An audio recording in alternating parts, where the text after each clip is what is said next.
Sementara insiden tak terduga terjadi di kampus Universitas Muhammadiyah Yogyakarta. Sejumlah mahasiswa mengamankan seorang pria yang diduga intel kepolisian.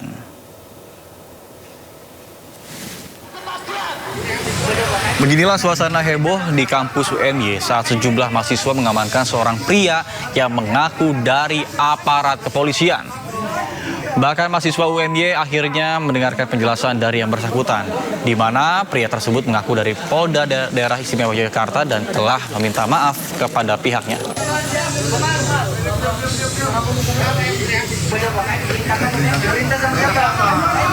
Maafkan dari Polda DIY, saya meminta maaf kepada seluruh mahasiswa UMY karena telah memasuki kampus UMY tanpa izin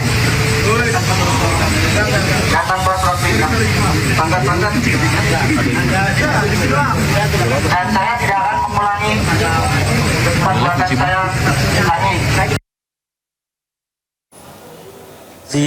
Setinggi-tingginya kepada seluruh adik-adik mahasiswa yang telah menyampaikan aspirasi secara tertib, aman dan damai.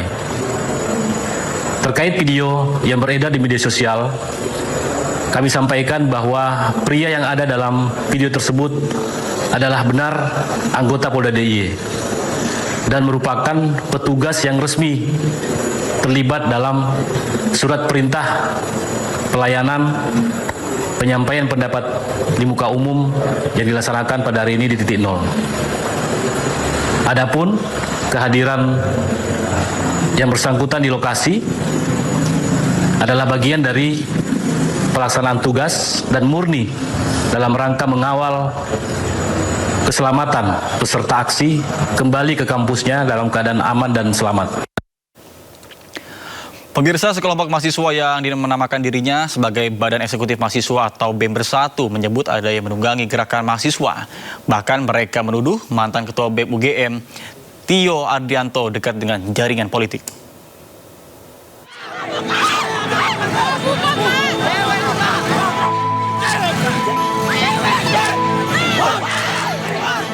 Sejumlah mahasiswa kerap menggelar aksi unjuk rasa selama beberapa hari terakhir. Unjuk rasa dilakukan di sejumlah wilayah di Indonesia dan menjadi sorotan. Sejumlah perwakilan mahasiswa yang menamakan dirinya BEM Bersatu buka suara. Mereka menyebut gerakan mahasiswa ini ada yang menunggangi.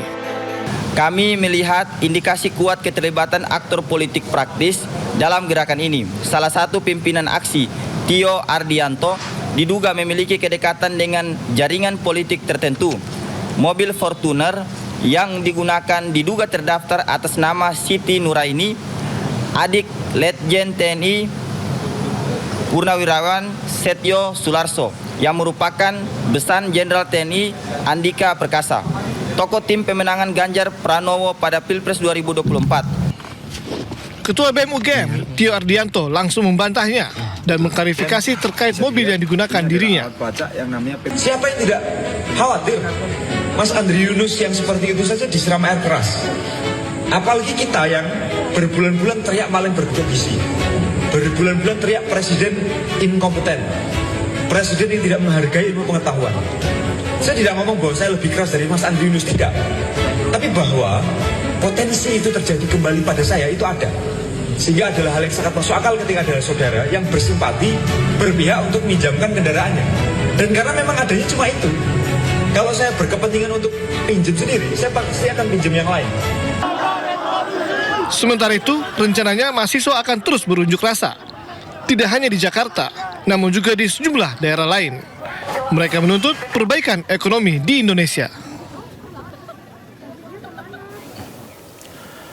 Pemirsa, menariknya, pasca konferensi pers sekelompok mahasiswa yang dinamakan dirinya adalah BEM Bersatu, sejumlah badan mahasiswa di beberapa kampus membantah klaim keterwakilan mereka di Konpres. Yang pertama di media sosial Himasos Universitas Nasional. Kemudian diunggah surat resmi dengan berisikan Visip Universitas Nasional tegaskan tidak memiliki BEM fakultas, kemudian klarifikasi klaim jabatan dan konferensi pers Aliansi Mahasiswa BEM Fakultas Bersatu.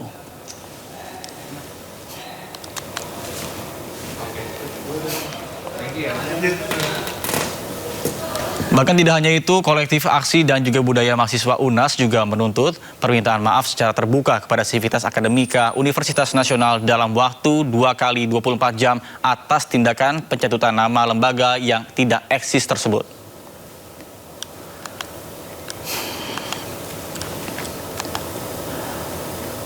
Ya, tidak hanya UNAS, pernyataan sikap resmi juga disampaikan BEM KM Institut Setiami. Dalam rilis disampaikan ada dugaan penyalahgunaan nama BEM KM Institut Setiami dalam press conference. Ditegaskan tidak terdapat lembaga bernama BEM Fakultas Ilmu Sosial dan Manajemen Administrasi Institut Setiami. BEM KM Setiami tidak pernah memberikan mandat atau penugasan kepada pihak bersangkutan hadir dan mewakili organisasi.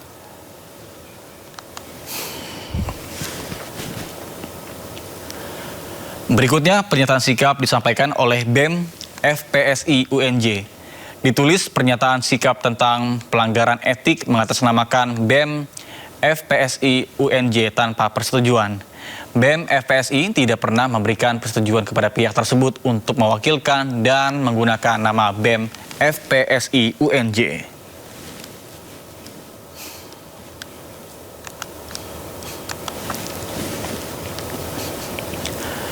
Pemirsa, mantan Ketua BEM Universitas Gadjah Mada periode 2025, Tio Ardianto menjadi sorotan karena menemukan alat pelacak di mobilnya.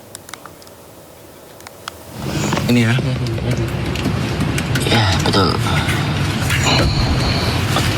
Wah, teman-teman sekalian bisa dilihat ini adalah alat pelacak yang namanya PBX Finder. Saya tahu ini karena muncul di notifikasi ponsel saya. Kemudian tadi kita cari dan kita temukan alat pelacak ini ada di bawah kendaraan. Video yang diunggah mantan Ketua BEM Universitas Gadjah Mada periode 2025, Tio Ardianto, viral di media sosial. Dalam video ini, Tio memperlihatkan terdapat benda hitam yang menempel pada rangka bawah kendaraannya yang diketahui PBX Finder. Tio mencari alat tersebut usai muncul notifikasi bahwa ada PBX Finder yang bergerak bersamanya. Diketahui PBX Finder ialah GPS mobil untuk rental mobil yang berfungsi memantau lokasi real time guna mencegah pencurian dan terkait aturan batas wilayah.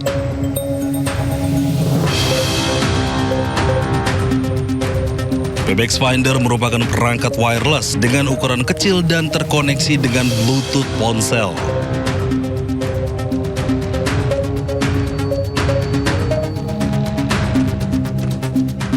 PBX Finder merupakan kategori GPS portable, memiliki kartu GSM dan mampu melacak dalam jarak ribuan kilometer dengan deviasi atau ketidakakuratan jarak kurang lebih 5 hingga 20 meter.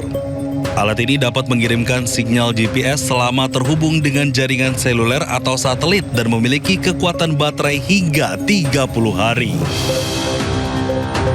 Namun, Tio tidak mengetahui siapa yang memasang alat pelacak ini. Meskipun terdeteksi oleh Bluetooth, tetapi Tio cukup kesulitan menemukan alat ini. Tio menduga pemasangan alat pelacak ini usai dirinya vokal menyuarakan kritik dan memimpin aksi demonstrasi bertajuk Gejayan Memanggil di Yogyakarta beberapa waktu lalu.